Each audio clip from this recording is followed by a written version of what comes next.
হঠাৎ করে প্ল্যানিং হলো যে আমরা সবাই মিলে মেলায় যাব। সবাই বলতে আমি, আমার বর, ভাই, সন্তুদা, বোন আর ডোডো আর সন্তুদার একটা বন্ধু, বন্ধুর বউ আর তার মেয়ে। হঠাৎ প্ল্যানিং হওয়াতে আমরা চলে এলাম বোনের বাড়ি। আর ভাই তো আগে থেকে এসেছিল, যাবে না করছিল। ভাইয়ের শরীরটা একটু খারাপ লাগছিল, আমরা জোর করাতে ভাই আমাদের সাথে যেতে রাজি হয়ে গেল। তারপর বোনের বাড়িতে এসে আমরা সবাই মিলে এক জায়গায় মিট করে বেরিয়ে পড়লাম। প্রথমে তো আমিও আসতে চাইছিলাম না, তারপরে ভাবলাম এই জায়গায় রথের মেলা আমি কোনোদিনও দেখিনি, এই বছর প্রথম। আর তাছাড়া সবাই যখন যাচ্ছে তাহলে একসাথে যাওয়া যাক। মেলায় এসেই তো শুনছি ভেতরে নাকি প্রচন্ড কাদা, ঠিকঠাক করে মেলা ঘোরা যাচ্ছে না, মানে ওইখানে যাওয়াই যাচ্ছে না। আমরা কোথায় বা ঘুরবার কি করে যাবো, আবার সাথে আমাদের দুটো বাচ্চাও রয়েছে। একবার অবস্থাটা দেখো, বৃষ্টি হওয়ার পর কেমন কাদা হয়েছে, জমিতে নাঙল দেওয়ার পর জল দিলে যেমন হয় না, ঠিক তেমন দেখতে লাগছে। এই কাদার মধ্যে বাচ্চা দুটোকে নিয়ে কি করে ঘুরবো বলো? আর যারা ঘুরতে এসেছে না, তারা ঠিক এই কাদার মধ্যেও ঘুরে যাচ্ছে। হচ্ছে আমাদের পুরো টিম, আমরা এই কজন মিলেই মেলায় এসেছিলাম। সন্তুদা, আমার বর, ভাই আর ওই মুন্নাদা বলছিল চলো একটা ফুটবল কিনে নেমে পড়ি, মনে হবে যেন বৃষ্টির মধ্যে ফুটবল খেলে কাদা মাখামাখি করেছি। এই জল কাদার মধ্যে না আমরা আর মেলার ভেতরে ঢুকতে পারিনি। কিছুটা এসে সামনে একটা ফুচকা আর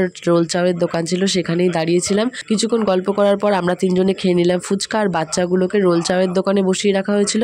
আর সন্তুদা, মুন্নাদা, ভাই আর ও তো ফুচকা খেলো না, আমাদের থেকে একটা করে মাত্র টেস্ট করেছিল।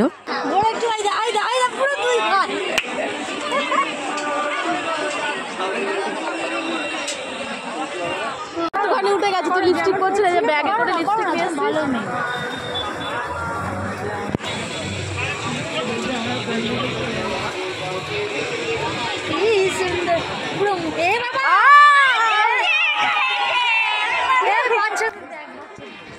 হঠাৎ করেই মেলার মধ্যে আবার কারেন্ট চলে গেল। আর তাছাড়া আমাদের আর কোথাও ঘোরারও নেই, এখন চলে যাব বাড়ি। তার জন্য ও চলে গেছিলো জিলিপি বাদামের দোকানে, আর এদিকে ভাই, সন্তুদার মুন্নাদা নিয়ে এসেছিল আইসক্রিম। আজ আমরা অরুণের একটা নতুন আইসক্রিম খেয়েছিলাম, এটা নাকি কিছুদিন আগেই বেরিয়েছে। আইসক্রিম খেতে খেতে বেশ কিছুক্ষণ গল্প করছিলাম। বোন আর প্রিয়াঙ্কা দিয়ে আলোচনা করছিল আগের বছরও তো বৃষ্টি হয়েছিল, কিন্তু এতটা কাদা তো হয়নি। আইসক্রিম খেয়ে এখন যাবো বাড়ি। তো চলো আজকের ব্লগটা এখানে এন্ড করছি। ভিডিওটা ভালো লাগলে অবশ্যই একটা লাইক কমেন্ট করে দিও, আর চ্যানেলটা সাবস্ক্রাইব করে পাশে থেকো। দেখা হচ্ছে নতুন কোনো ব্লগে।